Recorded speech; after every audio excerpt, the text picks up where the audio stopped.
আজ কোনো ব্লগিং নয় বা আজকে কোনো কমেডি ভিডিও নয়, আজকে হচ্ছে একটা সতর্ক বার্তা দেবো তোমাদেরকে। আসলে কিছুদিন আগে একটা ঘটনা ঘটেছে, সেটাই তোমাদেরকে আজকে বলবো। সেটা কি সেটা তো বলবোই, তার আগে তোমরা একটুখানি এই ভিডিওটা একবার দেখে নাও। নতুন এক প্রতারণা চক্রের হদিশ পেল বিধাননগর সিটি পুলিশ। ট্রাফিক পুলিশের নামে আর্থিক প্রতারণার ফাঁদ পেতেছে সাইবার জালিয়াতরা। পুলিশ সূত্রে খবর,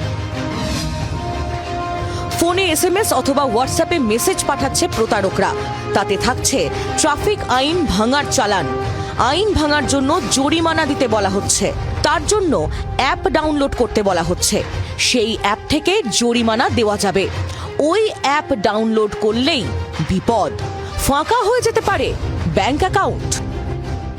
তো যেটা হয়েছে, আমার বরের সাথেও কিছুদিন আগে স্ক্যামটা হয়েছিল, যদিও একটুর জন্য জাস্ট ও বেঁচে গেছে। মানে এরকমই হয়েছে যে একটা নাম্বার থেকে হোয়াটসঅ্যাপে ওর একটা মেসেজ আসে যে আপনার গাড়িটা, মানে গাড়ির নাম্বারটাও দিয়েছে, দিয়ে লিখেছে যে আপনার এই গাড়িটা ট্রাফিক ভায়োলেন্সের মধ্যে ফেসে আছে, আর আপনি আরও তথ্য জানতে চাইলে ফাইলটি ডাউনলোড করুন। আমি স্ক্রিনশট দিয়ে দিচ্ছি, তোমরা দেখে নাও। তো সেটা দেখা মাত্রই ও যদি গাড়ির নাম্বারটা ঠিকঠাক, প্লাস হচ্ছে এম পরিবহন বলে একটা অ্যাপ আছে যেখানে তুমি দেখতে পারবে যে তোমার গাড়ির কোনো ট্রাফিক ভায়োলেন্সে ফেসে আছে কিনা, আর তোমার গাড়ির কাগজপত্র ঠিক আছে কিনা। তো ওই যে নাম্বারটা থেকে আর কি এসেছিল হোয়াটসঅ্যাপে মেসেজটা, তো সে তার ডিপিতেও না ওই এম পরিবহন অ্যাপের যে ডিপিটা হয় সেটাই দেওয়া ছিল। প্লাস তোমার যেটা ছিল সেটা হচ্ছে ফাইলের যে নামটা প্রথমে ছিল এম পরিবহন বলেই লেখা ছিল ফাইলের নামে, তোমরা স্ক্রিনশটে দেখিয়ে নিতে পারবে। তো সেটা দেখা মাত্র ও অত ভাবিনি, ফাইলটা ডাউনলোডও করে ফেলে। যখন ওপেন করতে যায় তখন দেখছে যে মেসেজ দিচ্ছে একটা, যে this file is harmful for your device. এইটা দেখে একটা ডাউট হয় যে এটা তো আসার কথা নয়। তখন ও হোয়াটসঅ্যাপ থেকে বেরিয়ে গিয়ে সঙ্গে সঙ্গে এম পরিবহন অ্যাপটা ওর ফোনে নামানোই ছিল, ও ওখানে একটুখানি দেখে নেয়, গাড়ির নাম্বারটা ওখানে দেয়, দিতেই ওখানে সব কিছু দেখিয়ে দেয় যে ওর গাড়ি কোনো ট্রাফিক ভায়োলেন্সে ফেঁসে নেই, এমনকি গাড়ির কাগজপত্র সব ঠিক আছে। তো ওটা দেখা মাত্র বুঝে যায় যে ওটা তার মানে ভুয়ো। সঙ্গে সঙ্গে নাম্বারটা তখনই আর কি ব্লক করে দেয়, বেশি দেরি করেনি আর।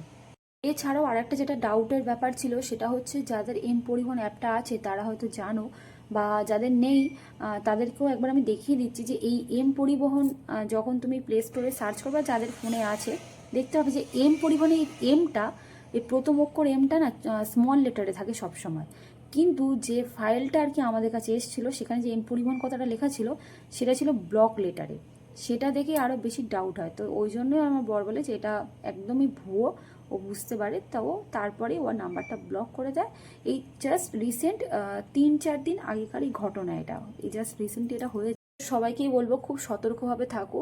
তোমাদের কাছেও যদি কোনো এরকম ধরনের মেসেজ আসে, হোয়াটসঅ্যাপে হোক বা নর্মাল কোনো এসএমএস আসে, কোনো লিঙ্ক হোক বা কোনো পিডিএফ ফাইল, চট করে কিন্তু সেগুলোতে তোমরা ডাউনলোড করবে না সেগুলো, বা ক্লিক করে দেবে না। খুব সাবধানে থাকো সবাই। আর হ্যাঁ, আমার এই মেসেজটা সবার কাছে একটু বেশি বেশি করে শেয়ার করে দাও, যাতে সবাই এই কথাটা জানতে পারে, যারা জানে না যাতে তারাও যাতে জানতে পারে, তাদের কাছে যাতে খবরটা পৌঁছয়। তো সবাইকে সাবধান করে দাও আর নিজেরাও সাবধানে থাকো। তো চলো, ভিডিওটা এই পর্যন্তই। সবাই খুব ভালো থেকো, সুস্থ থেকো, সাবধানে থেকো। রাধে রাধে।